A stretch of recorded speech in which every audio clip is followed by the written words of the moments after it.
Coucou tout le monde, bienvenue sur ma chaîne pour une nouvelle vidéo. Alors aujourd'hui je suis là pour faire une story time. Dis installe-toi, mets-toi dans ton fauteuil, prends-toi à manger, à boire, parce que ça va être long.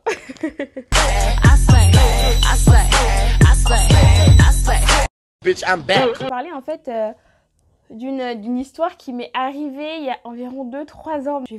Je recontextualise. Je suis partie en Australie quand j'avais 21-22 ans parce que je voulais une expérience à l'étranger. Je voulais un break dans mes études pour voilà, aller voir ce qui se passe ailleurs et améliorer mon anglais en même temps. J'ai travaillé là-bas, j'ai rencontré plein de gens là-bas. Franchement, c'était une expérience vraiment super cool.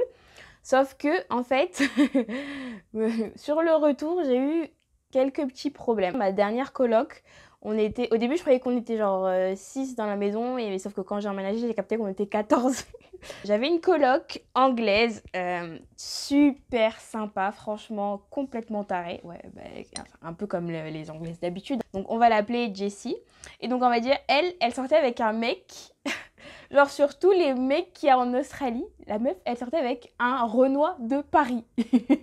Genre voilà, elle était branchée que Renoir, donc c'était une blanche, mais elle aimait que les Renois, elle aimait la musique, elle aimait l'ambiance, bref. Un jour, j'ai rencontré son mec et tout, sympa, rien à dire. Et elle sortait souvent en soirée, etc., à des événements avec la meuf du pote de son mec. Jessie, elle avait un mec, son mec, il avait un pote, un autre Renoir de Paris, mais qui était en Australie, donc son mec avait un pote, et ce pote avait une meuf. Et donc du coup, Jessie, elle sortait toujours avec cette meuf-là. Sauf que elle détestait, elle ne pouvait pas se la saquer. Elle la détestait, mais elle sortait quand même tout le temps avec. Bon, bref. Donc cette fille, elle venait souvent chez nous et tout. Elle se préparait chez nous. Donc, moi, j'ai commencé à parler avec elle. Elle a dit que, en gros, son mec avait trouvé des billets d'avion pas chers. Genre pas cher, parce qu'il avait une magouille, bidule, je sais pas quoi. Donc en gros, moi j'ai compris, billet d'avion pas cher. Moi il fallait que je rentre en France parce que genre je commençais à être un peu à sec niveau thune. En plus c'était l'hiver à Sydney, il faisait 5 degrés, il n'y avait pas de chauffage dans la maison. J'étais au bout de ma vie. En France on était en été. Je voyais tous les gens qui étaient sur mon snap en France en mode grosse chillance, au soleil, etc. Bon moi j'aime pas bronzer, mais les cocktails au bord de la plage, je ne dis pas non. Et j'étais là avec mon gros manteau en Australie, solo du ghetto. Ah, j'ai dit non, il faut que je rentre. Donc du coup, j'ai commencé à dire ouais, vas-y, mets-moi en contact avec ton mec pour que je puisse voir s'il peut me trouver un billet d'avion et tout qui me correspond. Donc elle m'a dit ok, pas de souci. Donc elle me met en contact avec son mec commence à me dire ouais, j'ai un pote qui fait ça, ça, ça, du coup je peux t'avoir un billet moins cher. Donc du coup je lui dis ok, j'aimerais partir à telle date. Il me dit ouais, j'ai demandé 700 ou 800 dollars. Ça faisait genre, je sais pas comment ça faisait en euros. Donc il me demande 700 ou 800 dollars australiens. Moi je lui dis ok, je lui file les sous. En sachant que genre, je commençais vraiment à être à sec. Genre là j'étais sur ma dernière paye, il me restait plus beaucoup de sous. En plus je venais de payer mon loyer. Donc je voulais partir la semaine d'après puisque là-bas on payait le loyer une fois toutes les 2 semaines.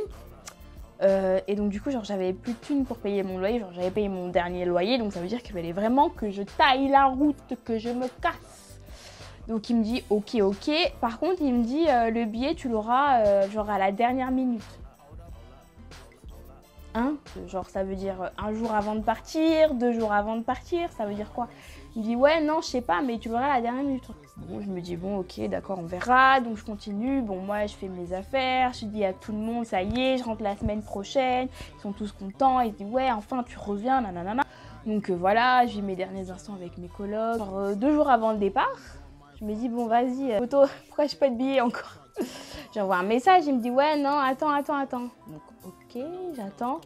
Sauf que on va faire une petite parenthèse. Alors moi Joël, j'ai confié mon argent à quelqu'un que je ne connaissais ni d'Ève ni d'Adam, hein, juste sur les dires d'une fille qui au final n'est même pas une très bonne fréquentation, d'accord?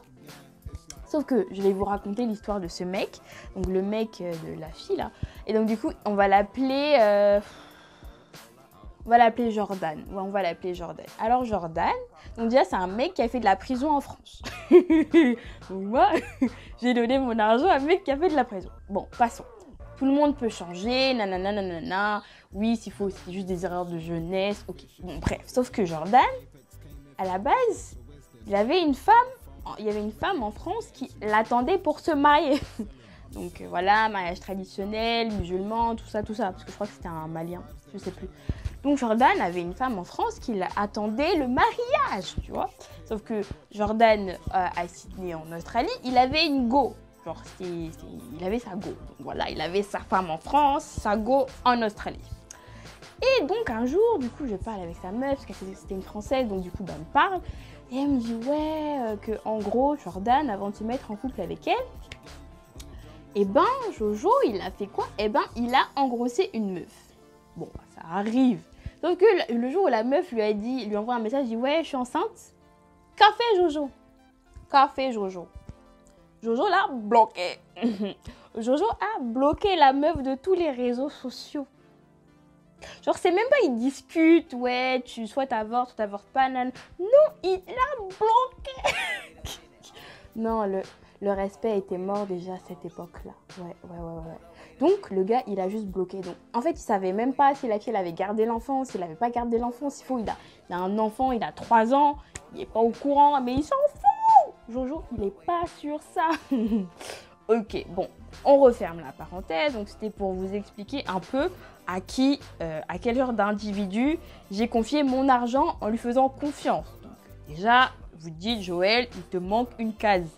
J'étais jeune, je voulais un billet pas cher. Je voulais rentrer chez moi. Bref, revenons à nos moutons. Donc, on arrive à 24 heures avant le départ. Toujours pas de billet. Envoie un message à Jojo. Je lui dis, il est où mon billet? Il dit, ouais, non, attends. Genre, limite, tu l'auras le matin du départ. Ça fait beaucoup d'attentes, en fait. Ça fait vraiment beaucoup d'attentes. Mais bon, moi, on me dit ça, j'ai déjà donné les sous, je peux rien y faire. Je peux juste attendre et prier le Seigneur et tous les dieux de la terre pour que je ne me sois pas fait arnaquer. Finalement, arrive le jour du départ. Mais j'ai pas de billet. Mais j'ai pas de billet, clairement, il n'y a pas de billet. Je me dis, bon, c'est pas grave. Peut-être qu'en allant à l'aéroport, le billet va arriver. Je suis tarée. Non, voilà, donc, attendez, je prends ma valise. Je dis au revoir à tout le monde dans la maison. Je monte dans mon Uber jusqu'à l'aéroport. Alors, 50 balles, le Uber, parce que j'habitais... l'aéroport n'était pas à côté du centre-ville, du coup, vas-y, va payer 50 balles de Uber. Je vais à l'aéroport, voilà, je me pose sur un banc. J'ai toujours pas de billets. Je regarde les billets d'avion, je me dis, bon, lequel ça pourrait être le mien? Peut-être lui, mais vas-y, j'ai pas de billets. Je monte nulle part, là, les gars.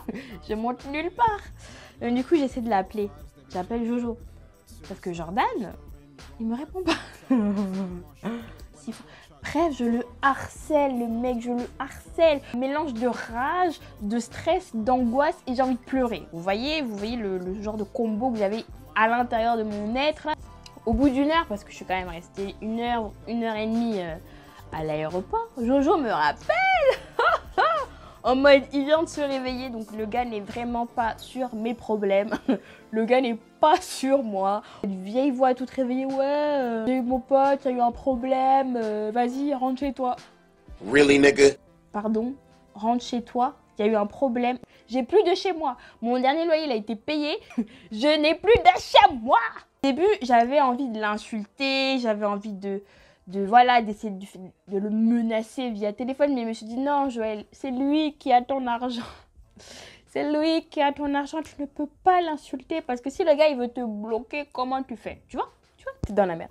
Donc j'ai gardé toute la diplomatie que j'avais. Finalement, je me suis résolue à rentrer chez moi. Vous dites bien que si j'ai payé 50 $ de taxi à l'aller, eh ben, j'ai aussi payé 50 $ de taxi au retour. Ça devait être très tendu pour moi, là. Ça devait être très tendu pour moi. Je rentre chez moi. Donc voilà, je reviens dire bonjour à tous les gens à qui j'avais dit au revoir 3 heures plus tôt. Donc en fait, clairement, là, j'étais en mode...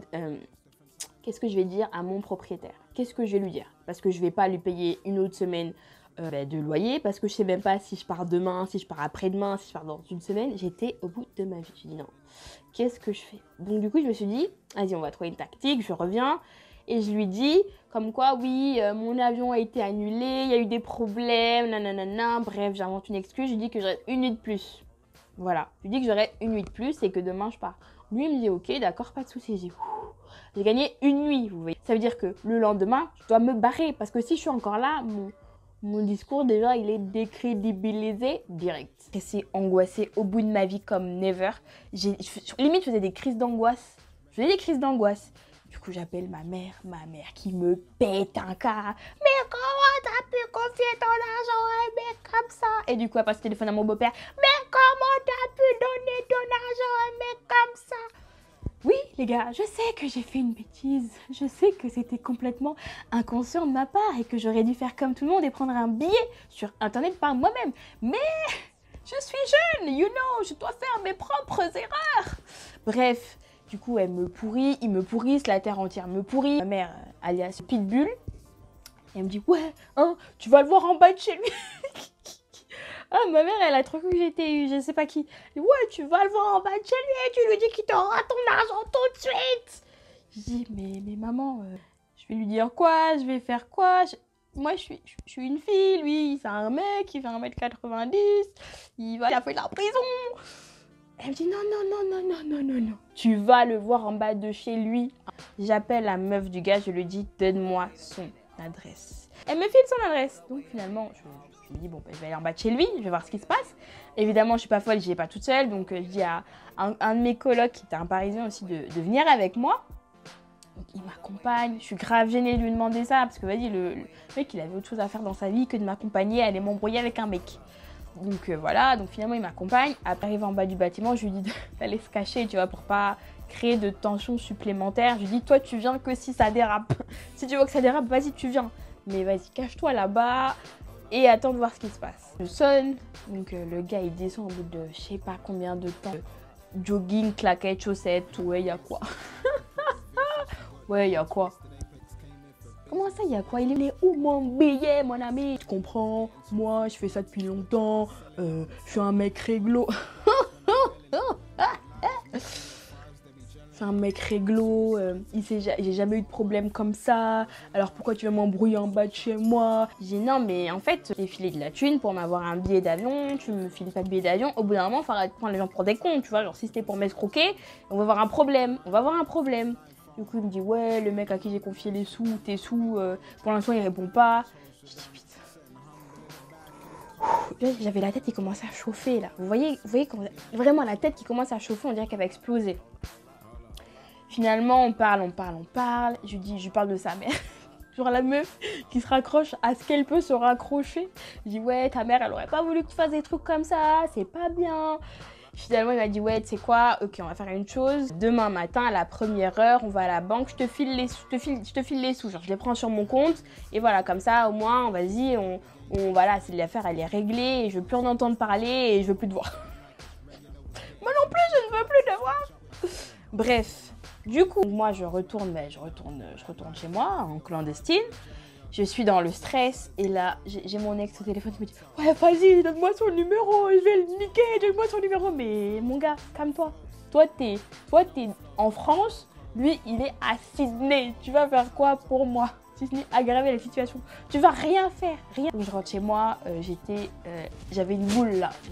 J'ai vraiment la gorge nouée parce que je me disais « Mais comment je vais me sortir de cette situation de merde? » Je suis dans la merde parce que mon compte, il est à sec, les amis. Et même si je demande à ma famille de me faire un virement, le virement, il arrive entre 2 à 4 jours. Donc ça veut dire que je vais encore frauder et faire la clandestine dans l'appartement. Moi, j'ai pas envie de faire ça, moi, je suis pas comme ça, non. Bref, je vais dormir, tant bien que mal, hein, j'arrive à dormir finalement. Je me lève vers les 5h du matin, tout comme ça. Je vois, j'ai reçu un message. Je vois que le message, en fait, c'est un screenshot d'un billet d'avion avec un numéro, une compagnie aérienne, etc. Alors, je regarde le billet. Au début, je suis contente, vous voyez, je me dis, putain, j'ai un billet. Après, je commence à analyser le billet. Déjà, je vois mon nom, il est écrit bizarrement. Le billet, il est bizarre. Tout est bizarre sur ce billet. J'ai dit, putain. Bon, j'ai dit, bon, écoute, au point où on en est, j'appelle le mec, il me dit, ouais, c'est bon, t'as ton billet. Donc, j'ai dit, ok, ben d'accord. Donc, j'avais pas le temps d'aller retourner à la banque, j'avais le billet. Bon, vraiment, j'ai un billet, vraiment, il fonctionne, vraiment, je suis dans l'avion, dans la journée. Donc, je reprends ma valise, je redis au revoir à tout le monde, hein, c'est la deuxième fois, Inch'Allah, c'était la dernière. Donc je reprends mon Uber à 50 €. Qu'est-ce que je fais? Je vais à l'aéroport. Tu vois, il y avait écrit, je sais plus c'était quelle compagnie, je crois que c'était Air Australian ou Australia Air. C'est une compagnie australienne.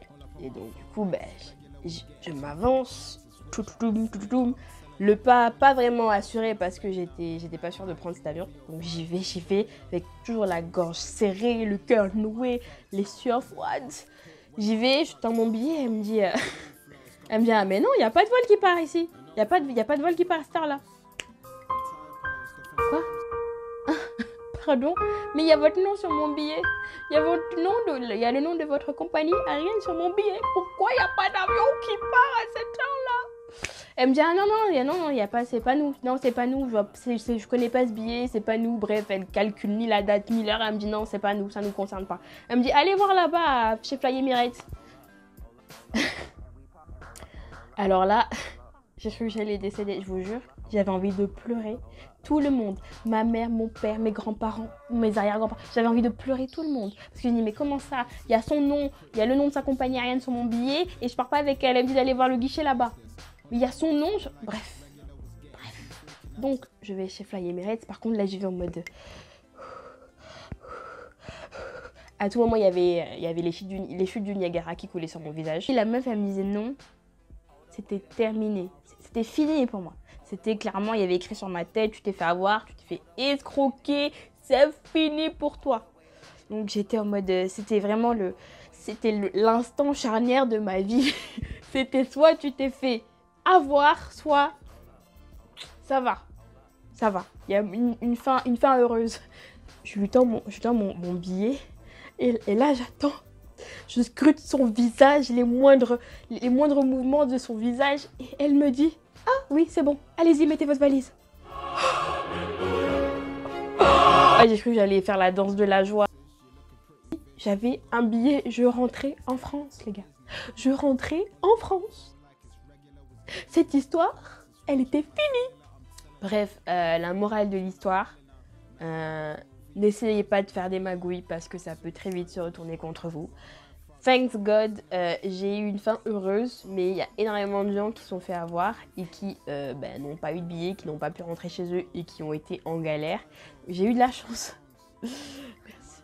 J'ai eu de la chance, hein, mais j'aurais pu très bien ne pas avoir cette chance-là. Donc n'essayez pas d'essayer de trouver des moyens les moins chers, même si vous savez qu'ils sont pas très recommandés. Donc ne confiez pas votre argent à quelqu'un que vous ne connaissez ni d'Adam ni d'Ève.